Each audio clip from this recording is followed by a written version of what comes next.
So magandang araw, gagawa na naman tayo ng video. So itong video na to, random topics lang. So nandito na naman ako sa mall. Mamaya na ako bibili ng mga kailangan ko. Papahinga muna ako kasi kakarating ko lang dito. Pampalipas oras muna. So ayun, ngayon wala pa naman ako na-approach. Pero may i-share ako sa inyo impormasyon. Kasi ngayon lately, napansin ko to. Kasi one time nung nag-duty ako, kwento lang to para ma-share ko lang yung experience ko. Eh syempre 'di ba, mga hive mind. Kasi wala na kasi akong ganyan eh. Yung mga Maya, yung parang mga sinasabi nila na nationality. Burado na sa isip ko yan eh. Basta nakikita ko lang yung tao as tao lang talaga. Eh di ba yung mga hive mind, yung tinatawag nilang square, grupo-grupo pa rin yan, di ba? Pangkat-pangkat pa rin. Kuwari, Indian, Filipino, puti, sila magkakasundo. Tsaka yun yung sinare ko na dati na mostly talaga commonality. Attraction is commonality, di ba? Parang pagkakapareho nyo. Kaya nga, di ba, Pilipino na-attract sa Pilipino, puti na-attract sa kapwa puti. Or kung hindi man, kung ibang nationality, meron kayong similar traits. Kuwari, may pareho kayong mahilig makinig ng metal or rock. So parang mga ganun, may commonality. So ito nga, yun sa duty, napansin ko, itong mga babae na to, yung mga Indiano, parang pag nagpapa-assist, magagaan lang naman yung assist, pero syempre, di ba, nakakabwisit na kasi ikaw lang lalaki. Ganyan yan eh, pagka napalibutan ka sa trabaho na ikaw lang yung lalaki tas babae yung mga kasama mo. Parang siya, ite-take advantage ka. So ang ginawa ko noon nung time na yon, kasi napansin ko, teka, ba't parang halos lahat may mga sa akin nagpapa-assist, yung parang iaangat yung pasyente dun sa sa kama, yung mga ganun, yung mga simpleng assist lang naman. Pero syempre nakakahalata na ako. Sabay nung huli, tinanggihan ko na, sabi ko no, papa-assist kasi siya, sabi ko no, find someone else, sabi kong ganun. Tapos biglang nagalit, bakit daw hindi raw niya expected na ganun. Tapos sabi niya, tinulungan kita kanina, hindi na ako sumamik. So nag-blow up siya. So sabi ko, kayo kasi napansin ko parang may mga assist, ako lang lagi tinatawag nyo. So sinabi ko lang ganun. Tapos hindi na ako nagsalita, sinayaan ko na lang sila magsalita. Tapos ginawa ko, umalis na lang ako. Kasi trademark ko na yan, ayoko na yung commotion, yung parang dami pang balikan na usap-usap or kung ano-ano pa. Ginawa ko, parang umalis na lang ako. Kuwari nagpa-victim mindset na lang din ako, nagpa-victim. Kasi nga, iwas gulo na. Tsaka kung pilitin man nila ako, kung sabihan man ako kung ano-ano, pwede ko silang i-complain for harassment, di ba? So yun. Tapos napansin ko neto lately, nagkaroon na sila ng respeto, hindi na nila ako ginaganon. Maganda talaga tumayo ka talaga sa sa sarili mo eh. Pagtanggol mo yung sarili mo, pas pag ayaw mo talaga, sasabihin mo. Kasi nabanggit ko na yan, di ba? Pagka ayaw mo, sabihin mo. Kasi pag nag-yes ka sa ibang tao, tas ayaw mo, nagnuno ka sa sarili mo. Ganun lang yun. Pag nag-yes ka sa sarili mo, mas ma-attract mo yung tao na talagang para sa'yo, di ba? Yung mag-yes din sa ikaw. Kaya kailangan talaga mag-stand ka talaga. Kailangan tumayo ka sa square mo. Kailangan na-disturb ako. Kasi may dumana maganda, kaso naka-shades. Tapos ayun, kailangan pagka sabihin mo talaga yung mga ayaw mo. Hindi mo naman ilalatag yung mga ayaw mo at gusto mo, kasi wala nang mystery, tsaka hindi ka respeto kasi alam na kahinaan mo. Pagka may mga favors lang, kuwari ayaw mo, kuwari utangan ka, ayaw. So ganun na lang gagawin mo, magsasay ka lang ng no. Tapos yun, nagiging maramot na rin ako sa energy ko. Yun yung sinasabi nila sa rap, diba? Protect your energy. Ba yung rap ni sino ba to? Basta yung sa mga drill, Central C, tsaka si Diga D, di ba? Protect your energy. Totoo yan na kailangan protektahan mo yung energy mo, maging makasarili ka. Ngayon, nandito na ako sa point na wala na akong pinapansin, basta wala akong mabe-benefit. Kuwari, kagabi, may kakilala ko yung dati kong katrabaho. Tapos gusto ko man siyang kibuin, sabi ko, ano to, small talk na naman to, hindi ko na lang kinausap. Kasi wala rin ako mapapala eh. Ano naman kung kausapin ko siya, hindi na rin kami magkikita, tapos wala rin ako mapapala. Hindi ko naman din mabibembang yun. Nandito na ako sa point na maramot na talaga ako sa energy ko eh. Tapos napansin ko yan, mas ire-respeto ka ng tao. Mas maganda pa pala yung ganun na di bali na solo ka basta nire-respeto ka, di ba? Di bali na wala kang kaibigan, basta yung peace of mind mo, tsaka yung nire-respeto ka. Mas maganda na yung ganun. Napansin ko rin kahapon nung nag-break ako nung merong lalaki, nag-gym to eh, kasing height ko lang din 5'8". So pareho kami. Tapos napansin ko sa kanya sa behavior, kasi eto ganito kasi yung presence ko eh. Yung presence ko, once na pumunta ako sa isang room, pumunta ako sa room, tapos nagstay ako doon, kahit wala akong ginagawa, tahimik lang ako. Tapos yung mga tao nagiging unsettled. Ano nangyayari? Parang hindi sila mapakali, nagkukuyakoy. Alam ko dahil sa akin yun eh. Tapos yung iba naman takot. Kagaya na kasalubong ko kagabi. Kakilala ko yun dati sa pinagtatrabuhan ko sa Pilipinas eh. Nandito na rin siya sa New Zealand. So, nakita ko siya. Hindi niya, alam ko na mukha niya ako kahit naka-shades ako eh. Pero hindi ko na lang imimik. Tapos sabay, biglang nagtakip ng dibdib. Babae yun eh. Ganun yun eh, pagka parang natatakot sa'yo. Kaya minsan, alam ko naman yung mga rejections ko. Hindi naman talaga tungkol sa akin yan. Takot lang talaga sila. Natatakot sila. Kahit wala kang ginagawa. Parang yung nag-break ako, diba, kumain ako ng dinner. Nakita ko yung lalaki. Tapos, hinubad niya pa yung polo niya. Kasi yun yung nila, uniforme eh. Naka-polo na long sleeve. Pag sa kitchen. Tapos nakasombrero sila, inubad niya, tapos nagfe-flex-flex pa ng muscle.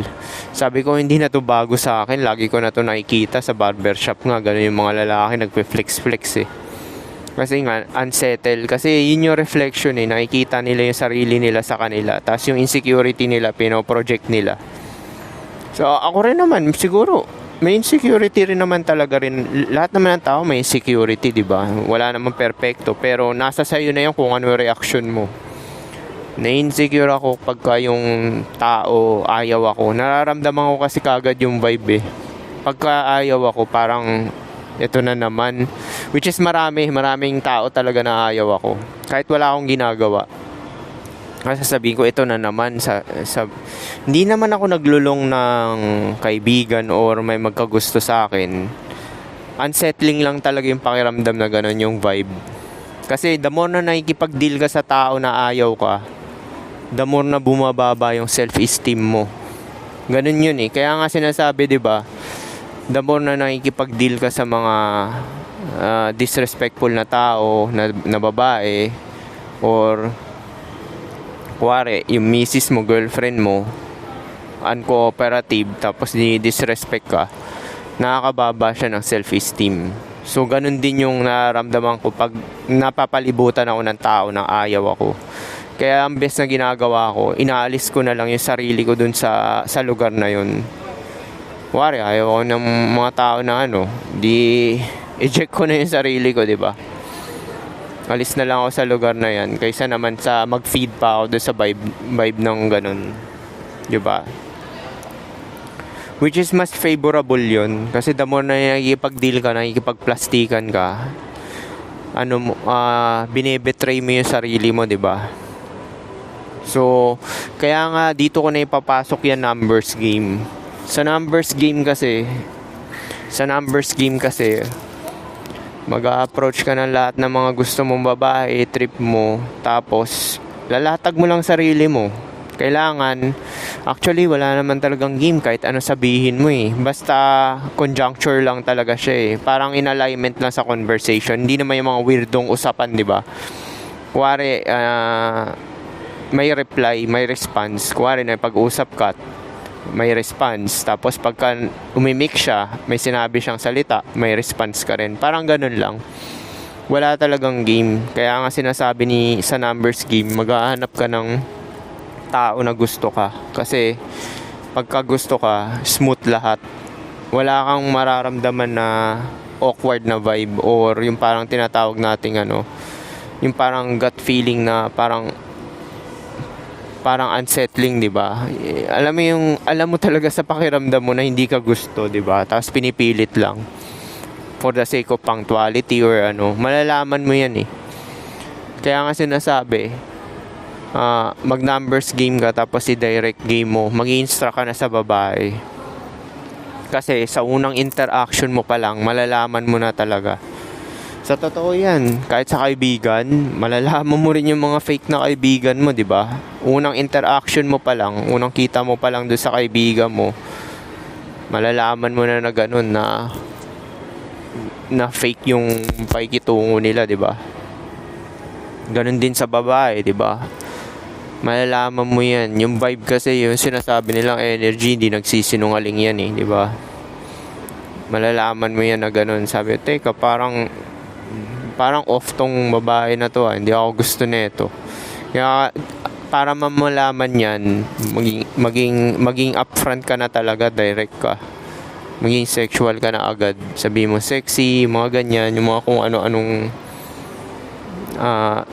salita na parang sexual para malaman mo talaga kung sexually attracted siya sa'yo.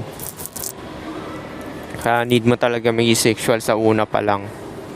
Kasi 'di ba yung sa mga hindi open-minded, yung mga ganung words or sa hindi ka gusto. Hindi pala open-minded, hindi ka lang talaga gusto. Kasi pagka gusto ka talaga ng tao, kahit ano sabihin mo basta wag lang offensive talaga yung nagmumura.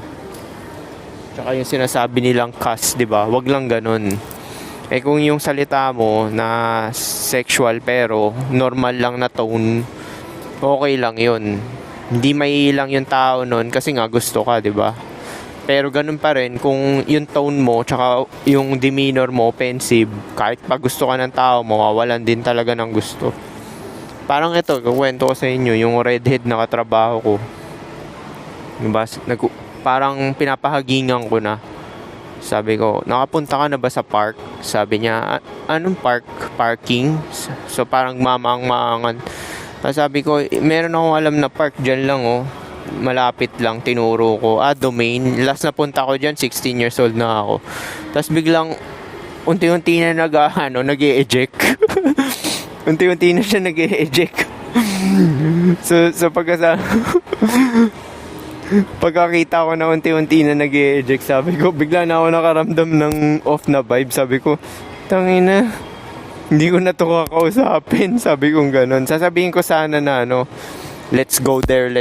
Sasabihin ko sana na ganun.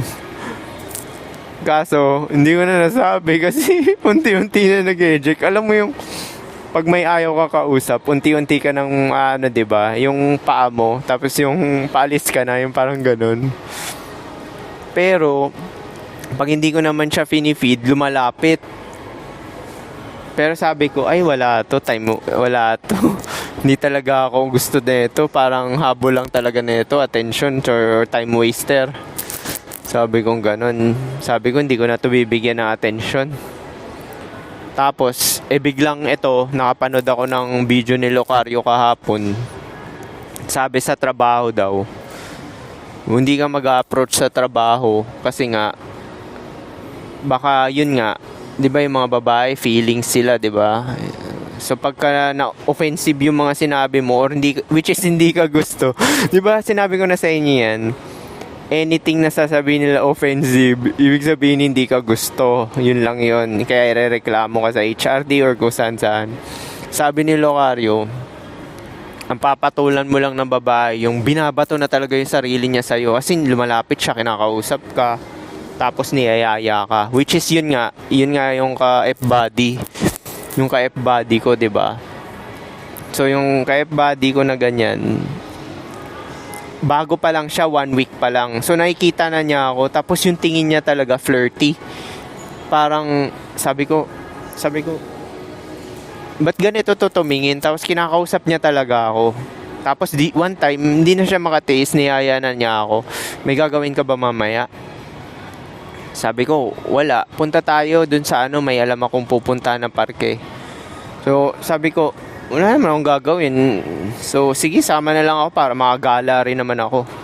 So, yun, pumayag ako dun sa Tapos, nandun kami sa parke, usap-usap. Tinanong niya ako about sa naging ex ko, ganyan, kung anong ginagawa.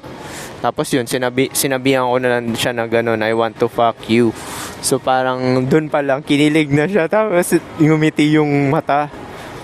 Tapos wag ko raw sasabihin sa babae yun. Pero hindi naman siya na-offend kasi nga masaya siya eh. Kasi nga, iba yung sinasabi ko sa inyo, pagka yung babae talaga, gusto ka ng babae, kahit sabihin mo ng mga fuck na ganyan, hindi sila ma-offend. Hindi sila ma-offend na ganyan. So yun nga, sinabi ko nga yun. Tapos sabay, habang pauwi na kami, hatid niya kasi ako sa flat. Gusto niya raw makita yung flat. Mamaang-maangan pa. Tapos hindi niya raw expected na kakainin daw siya. Yun yung sinabi niya sa akin. So yun nga. Tapos yun nandun na siya sa yun na. Yung nangyari na yung nangyari, diba?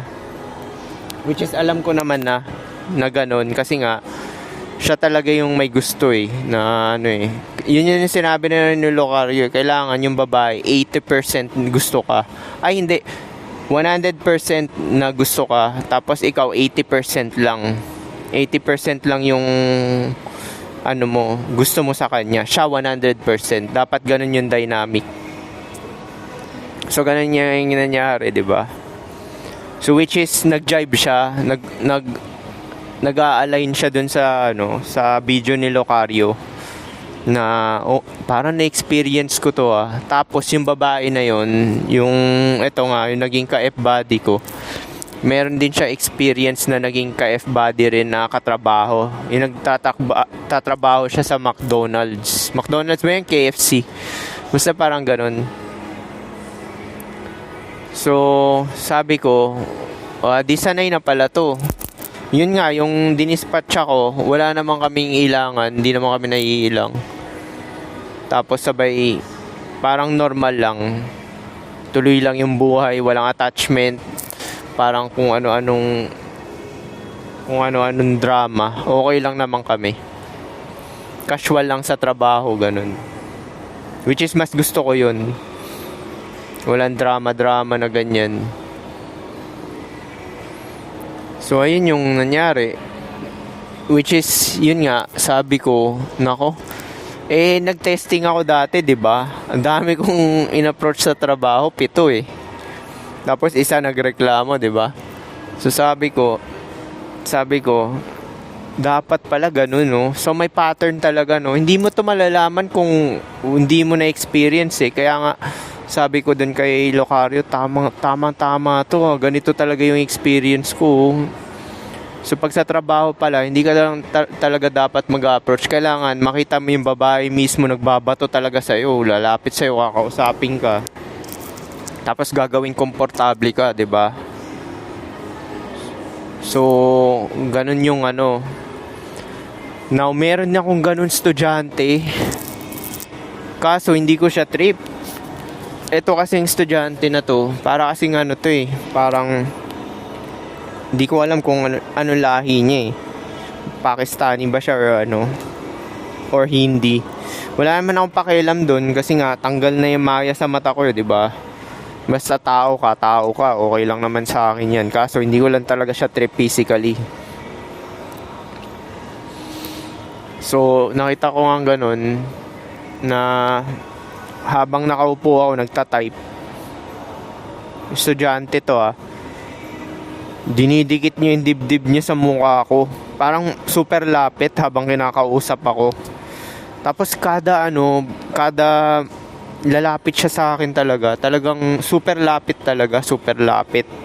parang inahawi-hawi yung buhok. Alam mo yung mga sinasabing choosing signals, ganon. Pero hindi ako naniniwala kasi dun Pero pwede ko namang i-direct yon. Sabihin ko, gusto mo ba ako? Pwede mong kunin number ko. Ganun lang naman hindi na ma-offend, at least dinirect mo para ano. Kaso hindi ko talaga siya trip kaya ganun. Tapos lagi niya akong tinitingnan. Minsan nga offensive na sa akin eh, kasi nakakailang na eh. Kasi kung makatingin siya lagkits, ganun na ganun din talaga yung tingin nun.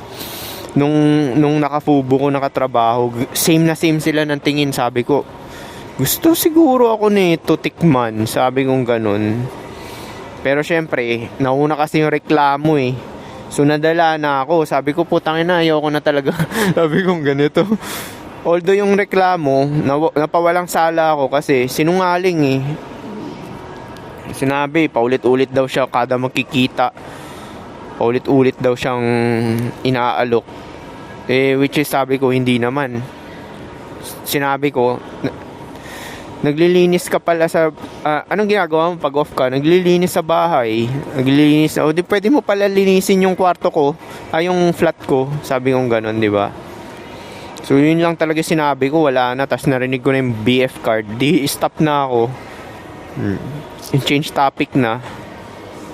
Ganun lang yun eh. Tapos ayun, kaya ganun sa trabaho, hindi na talaga ako kailangan ibato talaga nila yung sarili nila sa akin.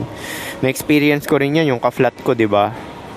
Kasi nag-break sila ng boyfriend niya. So drinap siya dyan sa flat namin. Magto 2 years ago na to eh. Tapos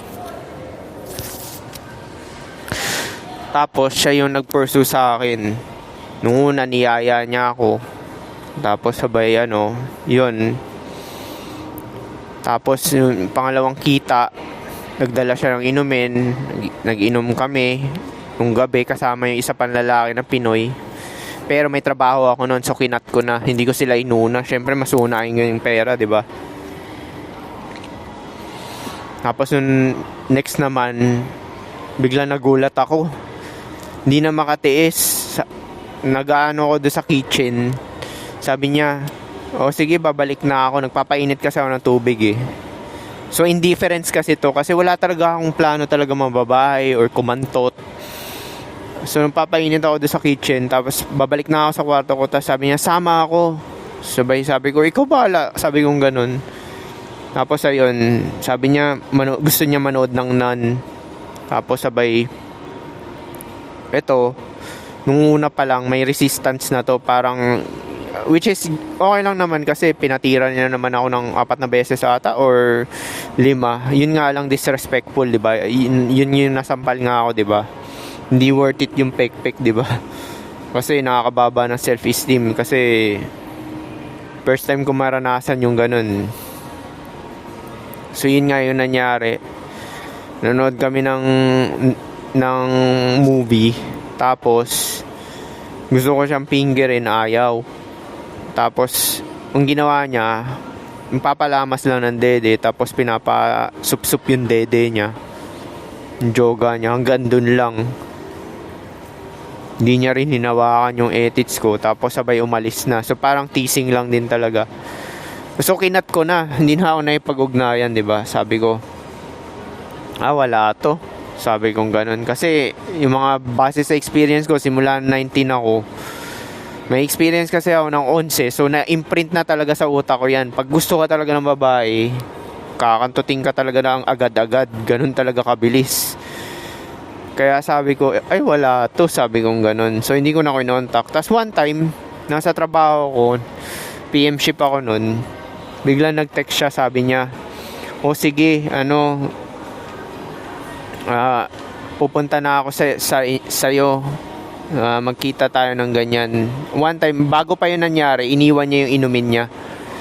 Iniwan niya yung alak. Ako naman, matalino ako, ayoko uminom eh. Dahil sabi ko, sa'yo na lang yan, ikaw na lang uminom, ayoko uminom, hindi na ako uminom. Kasi ayoko na yung mga kakasukasuhan or drama na kung ano-ano pa yan. So siya lang uminom, mga 2 baso lang.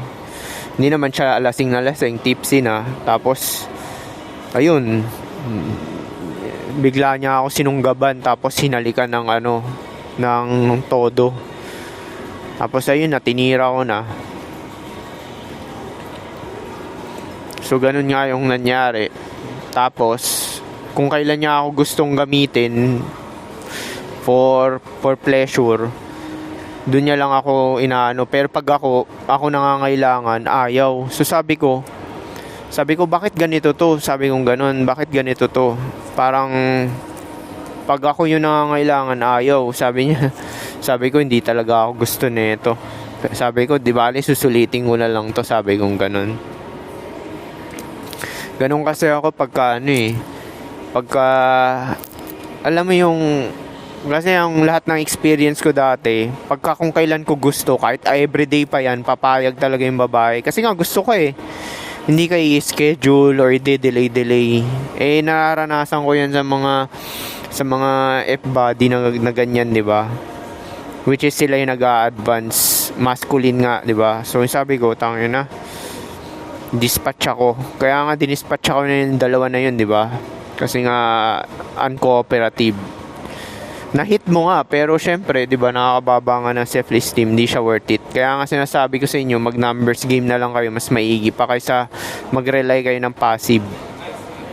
Kasi sa numbers game, magda-direct ka, di ba? So program mo agad from the jump to kailangan from the jump mataas na talaga yung tingin niya sa'yo. Kaya nga sinabi ko na sa Facebook ko hindi talaga uubra yung friendship pa tsaka manliligaw kasi nilagay mo yung sarili mo dun sa friendship kasi ang totoong lalaki, take it or leave it. Aalukin mo siya. Alam mo, trip kita, gusto kitang tara check-in na tayo, ganun lang. Marami na rin gumagawa nito, 3 na yung nakapagpatunay sa Facebook na pagkakita, konting kain lang siguro or konting usap, tapos yayayain na mag-check-in.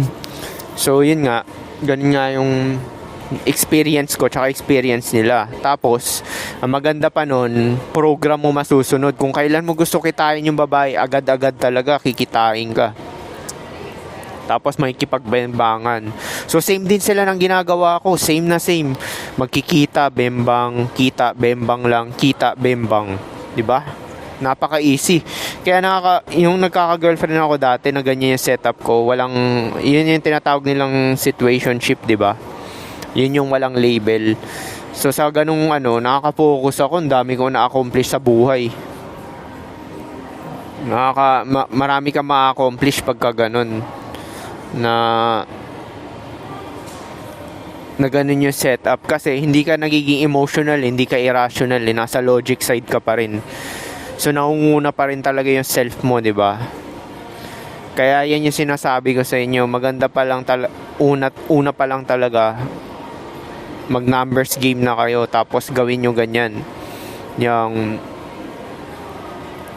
yung direct approach. I-approach mo yung mga gusto mong babae, tapos yayayain mo na ng check-in. Ganyan lang yung gagawin mo. Tapos paulit-ulit na kayo makikita, puro ganyan lang gagawin nyo, mag-uusap-usap lang kayo ng ganyan. So yun lang yung share ko. Tapos mas maganda nga ngayon, mas maging madamot ka na lang talaga sa energy mo na talagang di mo bibigay attention mo, oras mo, basta wala kang mapapakinabangan. Ngayon napansin ko yun sa trabaho ko na ganun na sabi ko, mas maganda pa talaga na magsolo na lang ako, at least nirespeto ko, hindi ako dinidisrespect, di ba? Mas maganda na rin talaga yung ganun. Kasi, oo nga, gusto ka, pero ang gusto nila, yung version na napapakinabangan ka, di ba? Yun yung gusto nila sa'yo, di ba? Ganun naman yung tao kaya kanila gusto kasi yung sa pakinabang mo. Ikaw rin naman, ganun ka rin naman. Huwag tayo maging hipokrito na one-sided.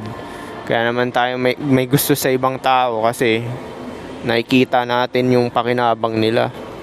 Ganun lang yun. Lahat naman talaga na relasyon na outside sa self is transaction lang talaga. Wala na talagang iba pa. Purely transaction lang talaga yan. Kaya yun. So ilang minuto na to? 29 minutes, 30 minutes. So paano? Yun lang siguro. Peace.